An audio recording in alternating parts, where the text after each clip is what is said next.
Hey guys, Luke here back on Sean's channel. Today I'm bringing you guys my Blue Eyes deck yet again. This is pure Blue Eyes White Dragon. This is the version of the deck that I've been playing quite a lot. I do like the Invoked version, and the Buster Blader version is the one that Sean used the most. So I've been mostly sticking with the pure version, and I've been having a lot of fun with it. The deck's gone through a few variations. It was recently hit on the ban list with triple attack being limited to 1 copy, so I needed to update this deck a little bit. So I figured I'd just do it right here, right now. So without further ado, let's get into pure Blue Eyes White Dragon. Starting things off, I run 2 copies of Blue Eyes White Dragon. You don't really need to run any more. 2 copies is more than enough. You always want this in rotation, not necessarily in your hand. But if you want to run 3 copies because you know it is iconic, absolutely go ahead, but 2 copies more than enough for me. 3 copies of Sage with Eyes of Blue. Sage is definitely the best starter because it is able to get our combos going. When it's normal summoned, you're able to add a level 1 light tuner monster from your deck to your hand, which of course you're going to be adding your Maiden in order to get your combos going. So Sage is definitely really important for that. And also Sage's effect to search is not once per turn, so if you are running cards like Mausoleum of White, which you definitely need to be running in this deck, you can get Sage's normal summon effect to pop off twice that turn, giving you a whole lot of hand advantage, so definitely need to run this guy at 3 copies. We also run 3 copies of Maiden of White. Maiden is very important to the strategy. You definitely need to maximize her. What you're able to do is if she's in your hand or on the field, you can send her to the graveyard in order to place 1 copy of True Light from your hand, deck, or graveyard face up in the Spell and Trap card zone, which is an essential card you need to be running in this deck. That's not all Maiden of White can do. She also has the effect that if she's in the graveyard and Blue Eyes White Dragon is special summoned onto the field, you're also able to special summon her from the graveyard, which gets you into your Synchro 9 plays. So Maiden is a must to run at 3 copies. 3 copies of Neo Kaiser Sea Horse. Neo Kaiser Sea Horse is fine. He's not necessarily the greatest card in this deck. He's definitely the weakest starter over 3 main starters. But if you want to see how you can make this guy a starter, you can definitely check out the combo guide that I have posted on the channel, and also be sure to check out the test hands. But Neo Kaiser Sea Horse is still fairly good because it just offers an extra starter. And if we really want to hard go into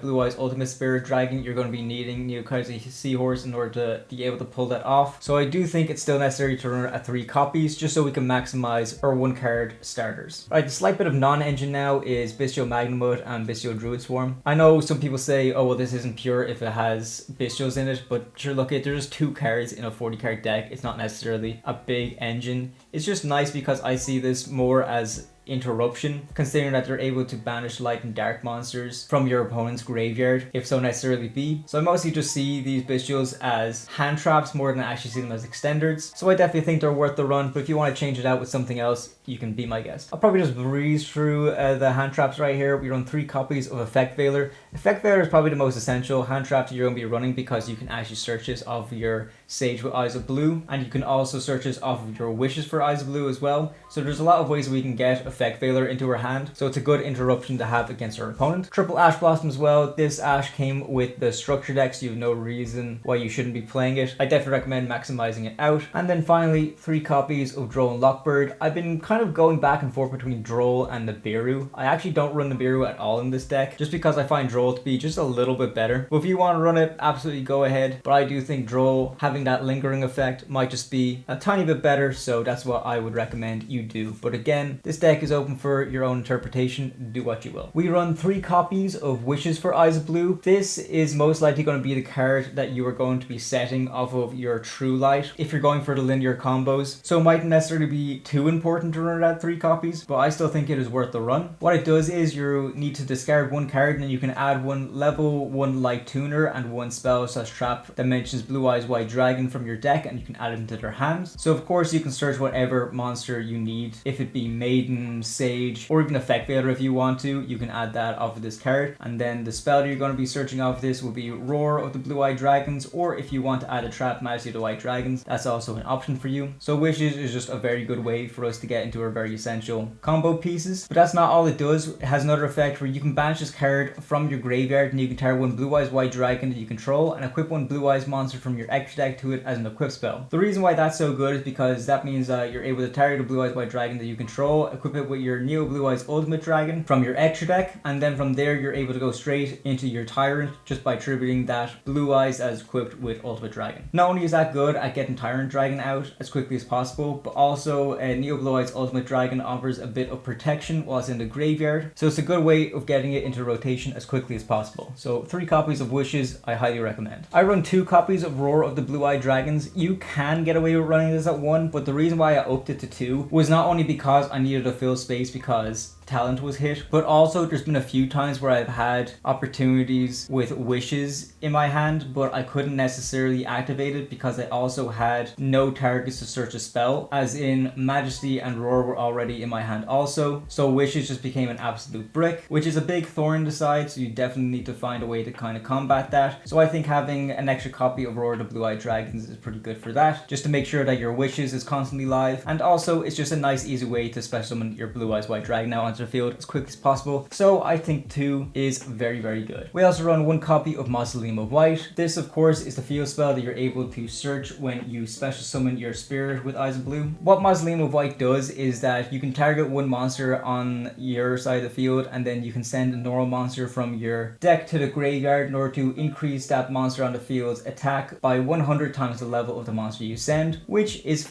pretty good at getting a little boost, but most of the time we only use that effect in order to get Blue Eyes White Dragon into rotation. You'll see why this card is so essential if you check out the combo video that we made, so definitely be sure to check that out. But another good effect of Mausoleum of White is that during your main phase you can do an additional normal summon of 1 level 1 Light Tuner monster, which is great because, as I've also mentioned earlier, Sage with Eyes of Blue's normal summon effect isn't once per turn, so if you're able to normal summon him twice with the help of Mausoleum of White, you get a whole lot of advantage from that, so I definitely recommend running it at 1 in the deck. I will run 1 copy of Synchro Rumble. The reason why I run this card is not only is it good at reviving tuners from the graveyard, but also the fact that we run Crimson Dragon in this deck. When Crimson Dragon hits the field, it's able to add a spell or trap card that mentions Crimson Dragon and add it from your deck to your hand, and Synchro Rumble actually mentions Crimson Dragon, so when you special summon Crimson Dragon, you're able to add Synchro Rumble to your hand, so it's very consistent at getting it into your hand to keep up hand advantage. And also, again, if you check out the combo video, you'll see why this card is so essential, so I definitely recommend running it at 1 copy. Newly hit to 1 copy of Triple Tactics Talent. This deck can combo off, so we want to be sure that we're not interrupted. I used to run this card at 3 copies, but because it was hit, I had to find replacements. So 1 good replacement I ran is Pot of Prosperity. Just a good card for digging deeper into the deck, so it can be great for opening the consistency of this deck. And finally, rounding off the spells, 1 copy of Call by the Grave. These are our 3 limited spell cards. Very powerful. Definitely recommend you guys run 1 copy of each in the deck. Going into the traps now, 1 copy of True Light. This is the card that you're able to place face up on the field if you're activating Maiden's effect. It has 2 different effects, but you can only activate 1 or the other once per turn. 1 effect is that you can special summon 1 Blue Eyes White Dragon from your hand or your graveyard, so that's great to keep the blue eyes keep coming back from the grave, keep it in rotation, so it's great for that. But also has the effect that you can set 1 spell trap card directly from your deck that specifically lists Blue Eyes White Dragon in its text with a different name from the cards that you control and in your graveyard. So this is essential for our combo pieces when we're trying to get Wishes into our hand, so True Light is definitely very essential for that. The only drawback of this card is that, much like Eternal Soul, the Dark Magician variant of this card, if it is sent from the spell and trap card zone to the graveyard, you destroy all monsters that you control. Only drawback, but again, it's worth it for those very powerful effects. We also run a copy of Majesty of the White Dragons. Majesty is a good popping card. It simply reads that you can show up to 3 of the Blue Eyes White Dragon that are in your hand, face up in the monster zone and / or graveyard.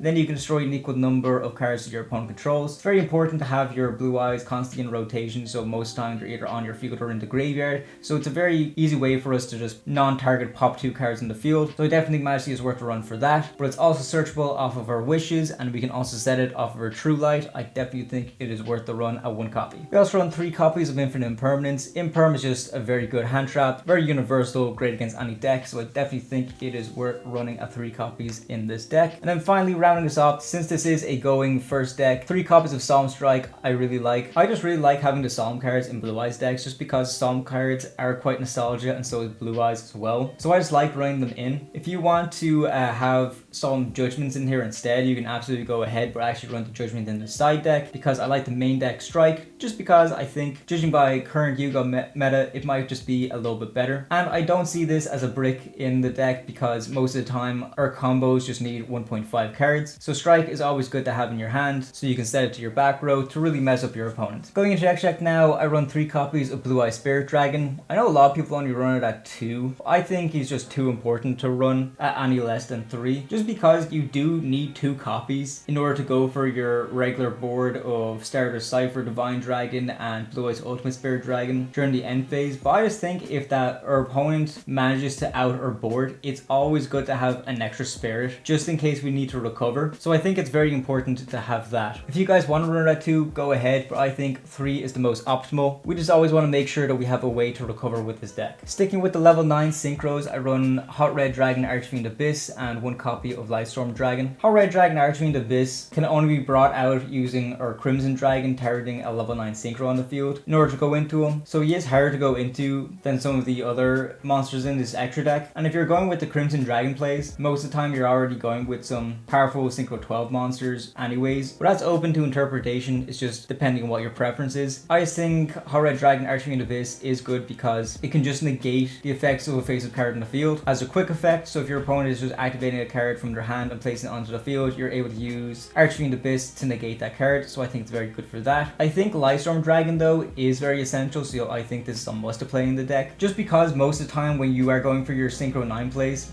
well, I say most time, it's actually all the time you're going for Synchro 9 plays, you are using Blue Eyes White Dragon. So you're always going to have a normal monster in your graveyard when Lightstorm Dragon comes out. And when he's brought out, you can target spells and traps on the field up to the number of normal monsters in the graveyard +1. So it's just a great bit of spell and trap card removal that I highly recommend. But that's not all he does, he also has another effect. This card's destroy battle or card effect. You can target 1 spell or trap in your graveyard and you can just set it, but it cannot be activated unless you control a normal monster. But still pretty good in my opinion. I definitely think these 2 are worth running in the extra deck. Going to Synchro 12s now, 1 copy of Blue Eyes Ultimate Spirit Dragon. This pretty much works as a Dragoon for the Blue Eyes archetype. It has Nominee Negate and can also gain attack if it negates the effect of a card that your opponent activates. And also he has some good recovery if your opponent outs him, because if his card is destroy a battle or card effect, you can special summon 1 light dragon monster from your graveyard except for Ultimate Spirit Dragon. So I definitely think it is worth running him at 1 copy in the deck. You can easily bring him out using your Blue Eye Spirit Dragon anyways. We also run 1 copy of Crimson Dragon. Crimson Dragon is great. When he's summoned, we're able to add our copy of Synchro Rumble, which is handy, but the main thing Crimson Dragon does is that you can target 1 Synchro monster on the field, shuffle Crimson Dragon back into the deck, and then you can special summon a Synchro monster from your extra deck with the same level as the monster you targeted on the field. So most of the time you're going to be using your Crimson Dragon, target your Ultimate Spirit Dragon to go for some of your very powerful Synchro 12 monsters you run in the extra deck. The most obvious of which would be Stardust, Sifr, Divine Dragon, who is an essential piece of an end board, because if you're bringing cards out using your Blue Eye Spirit Dragon, they have to be destroyed during the end phase. But with Sifr Dragon, it's able to protect them, because the first time your dragon monsters will be destroyed in a turn, they are not destroyed. So it's a good way to protect them from that. But he also works as a monster negate as well, so of course that is very important. And another card that we run as a target for our Crimson Dragon is Cosmic Blazar Dragon. This is just an all-around really broken synchro monster. It's actually quite crazy how much it's able to do. Typical end board, you're going to end with Blue Eyes Ultimate Spirit Dragon and Sifr Divine Dragon. But sometimes if we're going second or whatever, or maybe we're a little bit later into the game, Cosmic Blazar Dragon can come up as a real MVP to close out games and make it really difficult for your opponent to play. So that rounds off the synchros. We run 2 fusions. We run 1 copy of Blue Eyes Tyrant Dragon and 1 copy of Neo Blue Eyes Ultimate Dragon. As I've said earlier, it's mostly because of wishes that we run these guys at all. You're able to equip a Blue Eyes White Dragon on your field with Neo Blue Eyes Ultimate Dragon thanks to wishes, and then from there you contribute into Tyrant. And Tyrant can be very good at ending games because this card can attack all monsters that your opponent controls once each, and with 3400 attack that can be very powerful. But not only that, once per turn at the end of the damage step, if this card battled, you can target 1 trap card in your graveyard and then you can set it to your spell and trap card zone. So that's just a really good way for recycling some of our powerful trap cards such as our Imperms, our Majesties and all that. So I definitely recommend you guys run 1 copy of each of these. Going on to the links now, 2 copies of Spirit with Eyes of Blue. Spirit is the essential combo piece that we need to get our combos going. You will see this if you watch the combo video. When he's brought out, you're able to add Mausoleum of White, which is a card that's good to get Blue Eyes White Dragon into rotation, which is important because Spirit has the effect that you contribute this card and then you can special summon 1 Blue Eyes monster from your hand or graveyard. So it's obviously very essential to get the plays going. 2 copies of Spirit is absolutely absolutely essential. We also run 1 copy of Hieratic Seal of Heavenly Spheres. This is more so if we are able to overextend ourselves a little bit, especially with the likes of the Bystials. Hieratic Seals of Heavenly Spheres is just a good interruption card to have that can really mess up your opponent, so I definitely recommend running it at 1. And then finally, if we get a little stuck, 1 copy of SP Little Knight is also a card that I recommend. Honestly, SP Little Knight is in almost every deck you see nowadays. If you get hand trapped to hell, it's not uncommon to see people go SP pass, so there's no problem with us doing it as well. I'll kind of just breeze through the extra deck. I'll just say 3 copies of Lancia I think is important, just because I do genuinely think Malice is the most problematic deck out there right now. I know it's kind of 50-50 when it comes to Malice and Ryzio and stuff like that, but I definitely find I struggle more going against Malice than I do against Ryzio. So I think Lancia is just a very good way of shutting them down, so I think that's worth running at 3 copies in the side deck. I also run 3 copies of Gordian Slicer. This is a new card from Alliance Insight. It's kind of a board breaker, but not in the sense that Raigeki and stuff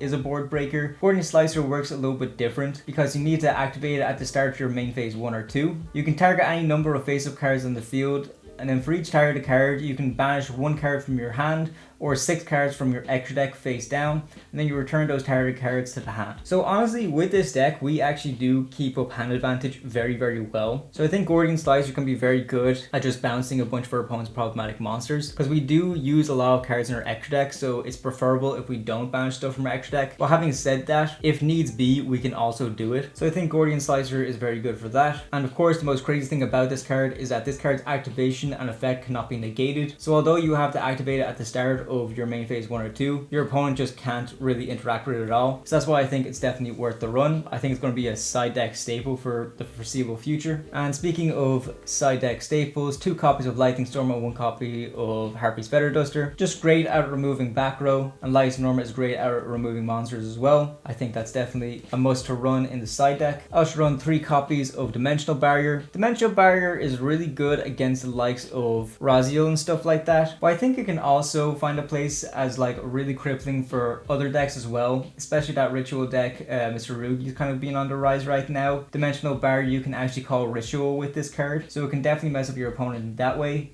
But I will say you need to be very careful if you're going against a synchro deck. This isn't really the best card to be siding in, just because it can mess up our synchro plays too. But I mostly use this against Raziel and stuff like that. And considering that we don't run any XZs in our extra deck, it proved to be very helpful. So I definitely think Dimensional Barrier is worth running at 3 copies in the side. And then finally, 3 copies of the Nope card, Solemn Judgment. Blue Eyes is quite a retro deck for me, so I like playing retro cards with it. And Judgment in the side, I think is just one thing that's really funny that your opponent never really thinks about, so I think it's worth running at 3 copies in the side deck. So that about does it for your deck. Please let me know what you guys think. I'm really happy with how this deck turned out. If you guys have any suggestions for other ways you want to play this deck, or if there's other ways you guys want to see, be sure to check out the other videos on this channel. We also made an invoked version, and Sean made a Buster Blader version of this deck, so definitely check those out. If there's any of these decks that you guys want to build, be sure to try and use our TCG Player affiliate link down in the description. By using that link, you guys directly support the channel, which helps